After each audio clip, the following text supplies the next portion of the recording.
She-Hulk, Season 1, Episode 3, Attorney at Dancing. We're going to talk about it. Spoilers up ahead. Because of the end credits scene. I know.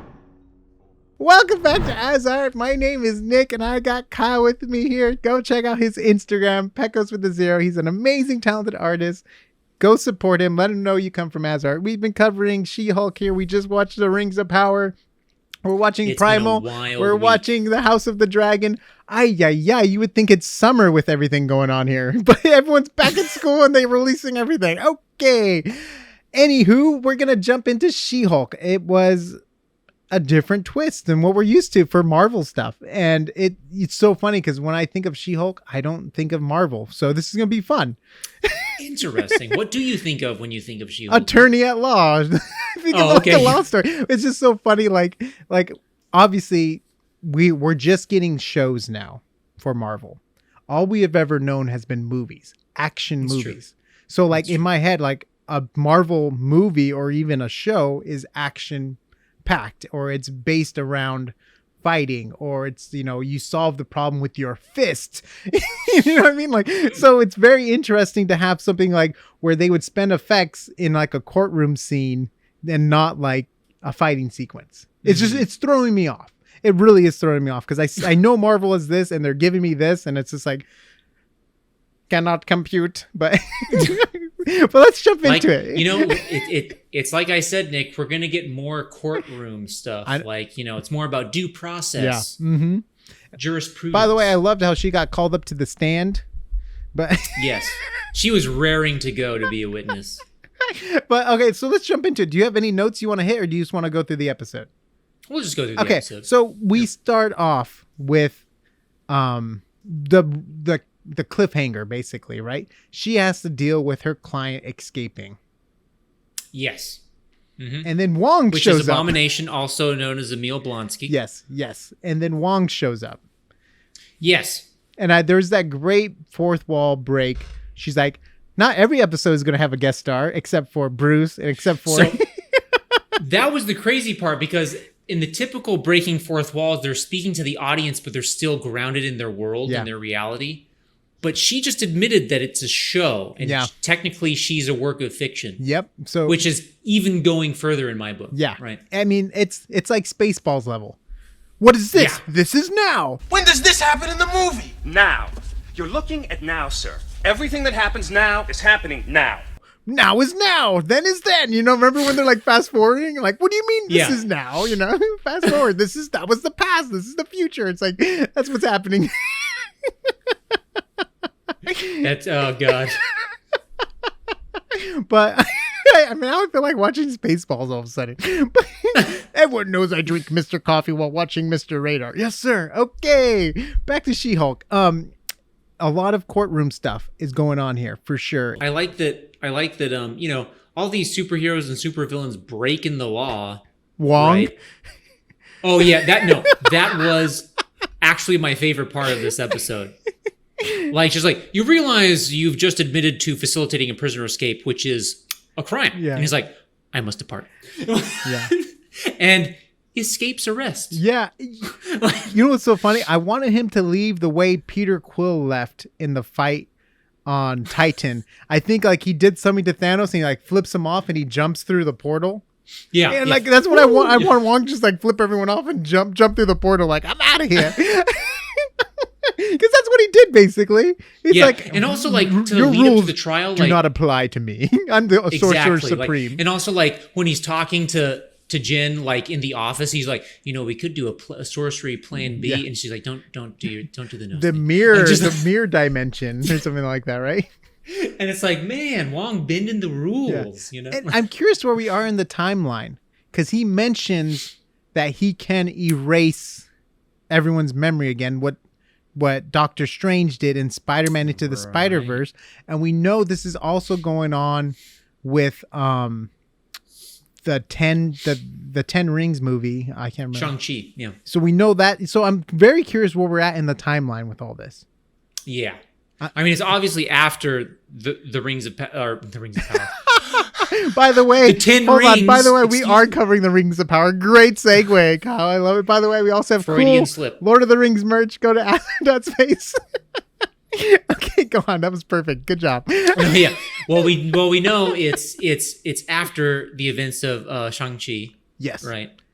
And so after so that's Spider-Man into the Spider-Verse, I'm guessing because exactly, there's that mention of him erasing everyone's memory again, or we're like, we can do that right. thing, or no, he says we're not going to do that thing where everyone forgets who you are or something like that, because that's right. what they did in Spider-Man basically. Another thing about like breaking laws and stuff, and like where the shape-shifting elf lady. Oh yeah. Like she impersonates the judge. Yeah. And they're like, impersonating a judge is illegal. And then like the lawyer for Dennis is like, this is gonna work in our favor. Yeah. And this is like, and it does. Yeah. Because she gets a sentence. That was like the third person she imitated, right? Because first she imitates the guy that she dates, and then she imitates Megan the Stallion. his attorney. Yep. And then so it's like the fourth person, yeah. And then the judge. Mm-hmm. So is that even a character from Asgard? Is that like a real comic book character? What she is, or is it just kind of made up for the laughs kind of thing? You know what? I don't know. Okay, no, it's fine. We don't need to know. Yeah. Let me know. We've reached the corners of my knowledge here. No. Don't say that. We have reached eternity. Yeah. And so this is fun because every episode we're getting a guest person. So it's like, when is Daredevil coming? That's all I want to know at this point. Oh, he's going to be there. He's going to be there soon. So he's going to be traveling from New York? Yep. Feeling we are going to see him pretty soon. Also, we did get introduced to another minor character from the She-Hulk comics. Who? Mallory Book. Who's Mallory? Who came in briefly when they were, where Dennis was like pleading his case, and he's like, he's like, I want her kind of thing or whatever. Yeah. And Mallory Book, she, in light of her name, she does everything by the book. So, yeah. Watch out for that. I don't know what it is, but these lawyers, like now with their names and stuff, I'm just getting like Arrested Development vibes, like like the blind lawyer. She names her dog Justice, and she's like a crook or whatever, and then you have blah blah blah or whatever. Anyways, but it's been a lot of fun, and whoa, shoot! I had one more thing I was going to bring up. What else happened in the episode? Oh, okay, so we're getting some deeper story stuff here because you had some crooks who stole Asgardian construction stuff, and they had a needle. So they're going for her blood. And who is the boss they mentioned? Oh, well, I don't know any She-Hulk villains, so you got me.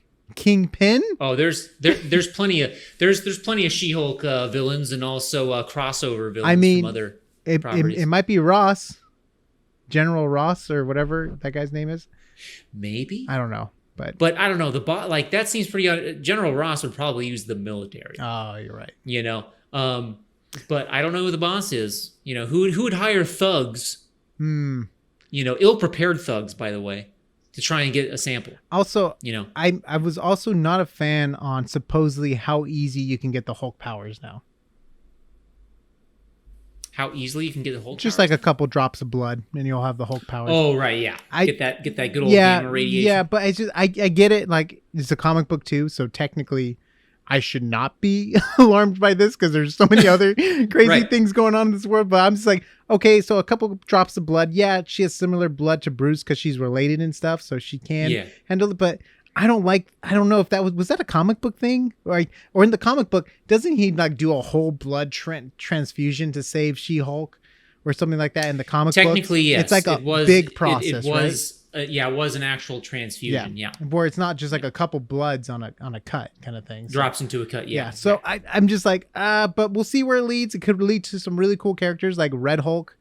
Maybe that will be awesome because it might also be even tied into to the Gamma Corps. I don't know what the Gamma Corps is. Can you fill me in? The Gamma Corps is a military branch of, or like a military crew that basically has gamma radiation, like Hulk kind of stuff, like gamma radiation. So like super soldier, kind of like super soldier gamma, or like super soldier gamma, super soldier gamma stuff. Yeah, it sounds like a high school like gamma beta, like or college like what is it called, like a fraternity.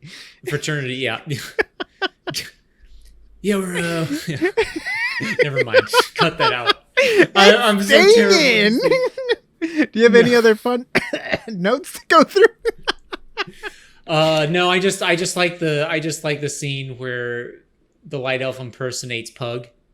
Oh, and it's just like, I like to sexually harass women in the office place, and he's like, don't believe it, and he's like, by the way, I don't do that. You all know me. And then we got to talk about the ending scene, the sequence, though, after the credits roll. With Megan Thee Stallion. The dance. The twerk. Were you happy? Was it needed? I don't know. I don't know if it was needed. Though I would say I do like I would kill for you, Megan Thee Stallion. She's like, that part was fun. Back. Well, yeah, but the dancing, I don't know. I get it though. It's like being fun and stuff. I don't know if that was needed, but it was a fun after joke, right? It's like one of those things like you can't see that as story canon. That's just like for laughs at the end kind of thing. And I gotta say, like, this was the first one that kind of introduced me to Megan Thee Stallion's work. It brings a lot of energy, I'll say that. Like I'm like, all right, like you can get up on the dance floor and go. So yeah. And on that note, go follow Kyle on Instagram where he does twerking videos. No, I'm just kidding. He draws. Whoa. He draws. He's an amazing, talented artist. Go over to his Instagram, Pecos with a 0. Fantastic artist. And then that'd really change up my algorithm. Dang. He would probably have tons of followers. And then you can go to AsArt.space for all of our audio and video links. Check out our cool, fun merch and shirts and stuff we have there. And also, we've been covering tons of other shows, so subscribe to stay updated. Our last couple, I feel like I've been a little off the rails. We haven't been as on script as we have been in the past, but it's a heat wave here. I don't have AC. I am losing my mind, so it's been a crazy week for me. Nick has yelled at me 4 times already. No, maybe in laughter. But go check out our Lord of the Rings videos. We got Hobo Baggins. We got we got Gandalf. That actually got me. Go check it out. It's a lot of fun. Different opinions, but we still love each other. That's the best part. And we'll see you on the next AsArt. Just brushes. Go brushes. I am losing it, Kyle. Baggins. Oh, it's so funny because what my friend used to always say,